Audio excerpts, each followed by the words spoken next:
Yes, folks, the Democrats and the never-Trumpers keep on saying voter fraud doesn't exist. But anyone with half a brain knows that's not true. And today I'll show you one example that simply cannot be refuted. But first, the other day I said that the Greens, Ardern's Build Back Better agenda, aka UN Agenda 2030, aka the Great Reset, is about to hit a council near you. And still many deny that. But here it is.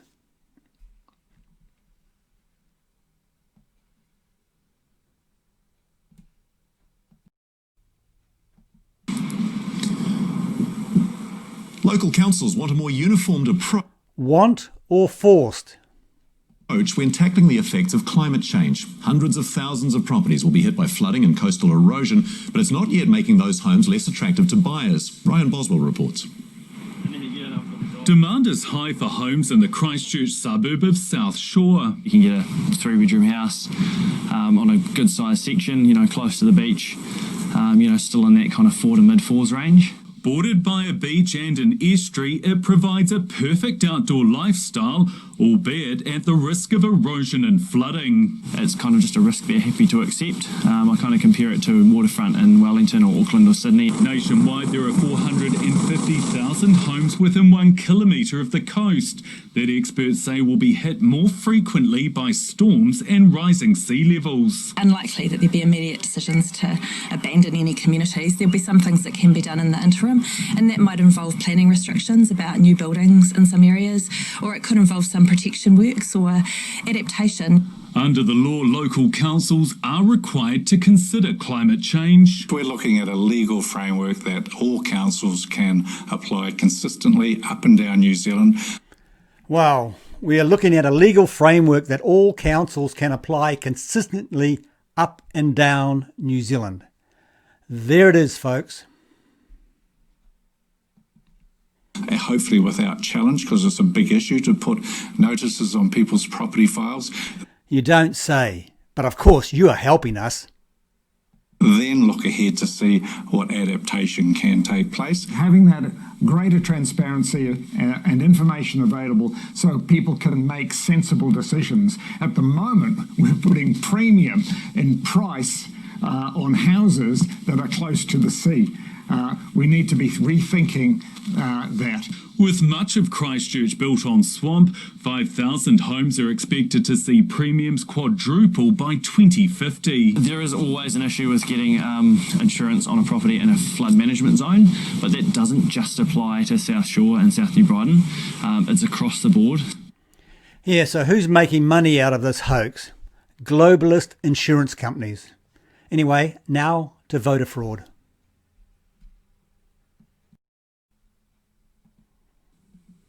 Numerous, yes, real whistleblowers. One witness who claimed vote counting continued even after partisan observers were forced to leave the room.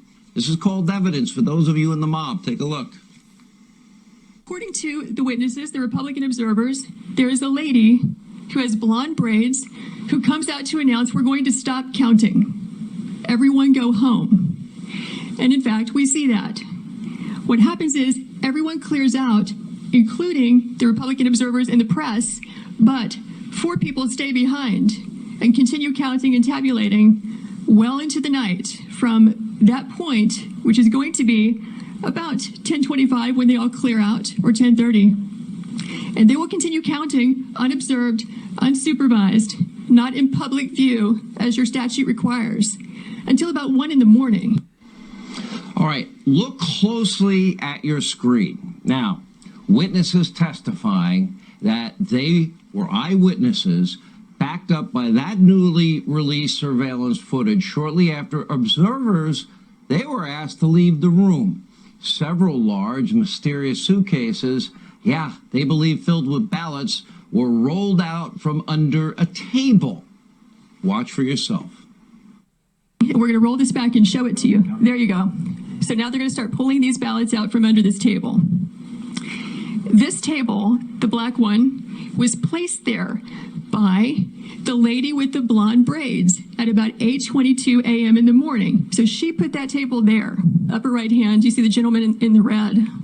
So he just pulled one out. What are these ballots doing there, separate from all the other ballots? And why are they only counting them whenever the place is cleared out with no witnesses? Is the question.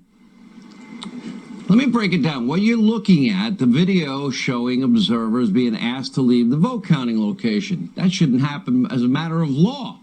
Look at the right-hand corner of this video. It shows certain poll workers just hanging out, staying behind. Now look at the spot shadow on that video. Look at it right there.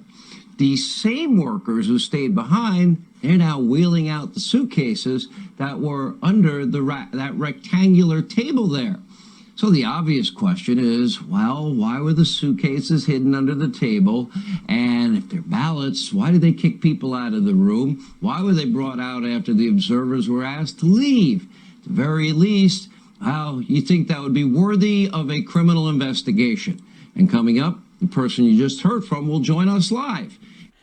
Yeah, so let's see that. Joining us now, Jackie Pick, a Trump campaign volunteer and attorney, testifying about the mysterious suitcases full of ballots in Georgia.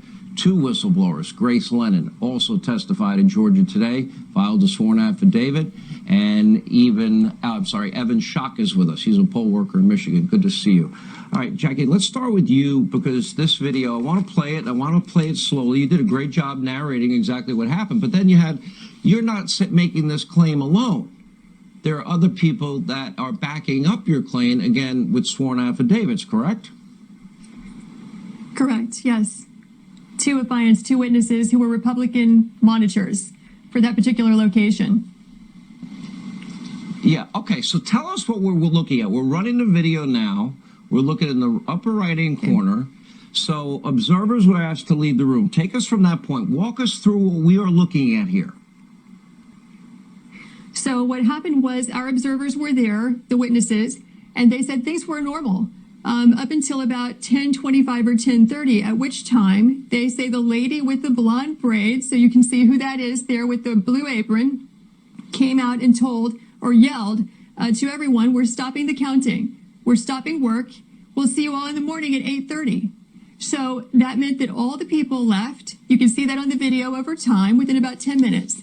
That included the Republican monitors and the press, who have a right under Georgia's statute to be present, but they left. What happened was 4 people did not leave. They stayed, and from there you see the video that you showed earlier where slowly but surely they pull 4 suitcases out from under a table and they begin working for about 2 hours behind closed doors. And we believe they were counting those ballots that they brought in the suitcases. Isn't that what the belief is? Well, that's what it shows right there on the video. And so we don't have a lot of detail or specifics because the Team Trump just came into possession of the video late last night. So we haven't had time to actually talk to these people, depose these people, ask the obvious questions. But from the looks of it, I can tell you that whenever you eject the public, which includes the press and the opposing party or any parties, monitors, you're acting outside the law all by itself, regardless of whatever else is going on, whatever else will unfold as time goes on. This will be part of the president's contest petition that he filed today in Georgia to basically contest the results of the election, because the president only has to show that there are illegal ballots or votes or those that are cast in doubt sufficient to overcome the margin of victory, to cast doubt on the outcome of the election. That's his only burden. Certainly, we can believe in this amount of time with that many scanners, there are enough votes there to eclipse the margin of victory. With that many scanners, there are enough votes there to eclipse the margin of victory, she said. Anyway, let's listen to what Rudy Giuliani had to say about that video. Here to explain, the president's attorney, New York's former mayor, Rudy Giuliani. By the way, I just got to bring a little levity to this. You're kind of a hard man to book. You were scheduled to be on last night, and, well, we're just simultaneously showing you live. You just landed in a plane, and you're like, we're throwing you in any studio. Here's what's fascinating. 4 or 5 days. I'm watching all of this very close. I watched Georgia today very closely, this video. Then we got the case Georgia in was big. Wisconsin. And then we got the case in Nevada. And then if the Supreme Court ever takes the constitutional arguments of Pennsylvania, we have a real constitutional shot, in my opinion. You go wherever you. We have a real good shot. I mean, today's video was really explosive because it puts the lie to the fact there's no evidence. First of all, there are about 5,000 affidavits now, so there's plenty of evidence. We've presented over the last 4 days about 100 witnesses. And today, in addition to very many compelling witnesses showing about 100,000 or more illegal ballots in the state of Georgia, we presented 4 videotapes from 4 security cameras showing the Democrats throwing the Republicans out, claiming there was a water main break, which is a lie. Once the Republicans left, they took ballots out from under a table where they had it hidden, looked like thousands and thousands of ballots, and while the Republicans weren't there all night, counted the ballots. That's on tape. I want you to watch it. It proves what crooks they It's are, on what the thieves screen. they are. It proves it. It proves everything we've been saying and everything the president has been saying. See that? That happens to be on tape. That was going on in 6 other places. That was going on in 6 other places. Did you hear that? That was going on in Pennsylvania. It was going on in Pittsburgh. It was going on in Wisconsin. It was going on in Michigan, in Detroit, Michigan. It's going on in Phoenix, Arizona. You know, And it's if going you look on at big time in Atlanta, Georgia. if you look can't at argue with that, Sean. Sorry. If you know, and it's funny, and I felt bad for you the day at the press conference, and a little "just for men" came down your cheek. I felt sorry for you, but I need some. By the way, I haven't tried it yet, but I probably need it. But you were telling everybody, and I kept putting Kaylee on and other people on, and they were holding up the affidavits, but the affidavits were real people under penalty of perjury. That you're a former prosecutor. In a court of law, what do we call that? Where I grew up, we call it evidence. Yeah, how about eyewitness testimony? Right. Today we put on about 6 or 7 eyewitnesses. They watched ballots being changed. They watched ballots being forged. They watched the name Biden being written in. Last night we put on evidence that they would put in the machine a Biden ballot 10 times and a Trump ballot 1 time. That's why there are missing ballots in Pennsylvania. Here, there are 96,000 ballots that were returned for which there's no application, no record, no return of record, just a ballot counted. That has to be among the phony ballots you're seeing there. You don't count ballots in the middle of the night, throw the opposition out if there's something okay with those ballots. You do that because you're committing a crime. Exactly. The custody's not being followed. That's an astounding. You know, and there's got to be, from the moment these ballots are handed in, this is why these dopey drop boxes are a bad idea. Now, I'll just let you make we only have about a minute and a half. I want to give it to you because there are some people that don't understand why free, fair elections that we have faith, confidence, and integrity in matter, because there's nobody I know looking at all this that is happy, that thinks that this is fair. And the polls now reflect it. No, and I think when you watch that tape, you realize what I'm saying is true. In the middle of the night, they pulled out thousands of ballots, counted them, because those ballots are phony. All the statistics show that. The tape shows it. And then not only that, we put on a constitutional law professor today, Professor Eastman, who said it's the obligation of the legislature to take this over. Our founding fathers, in a situation like this, gave the state legislature the plenary power to decide on who properly won the election. Georgia, it's easy. There's no question we proved 5 different ways that Donald Trump won the election in Georgia. And I think that legislature has the courage to do it. I think after seeing that tape, they were outraged. Outraged. You could see smoke coming out of their ears. After all this ridicule, there's a tape showing what we're doing is absolutely correct, and we are saving the American franchise.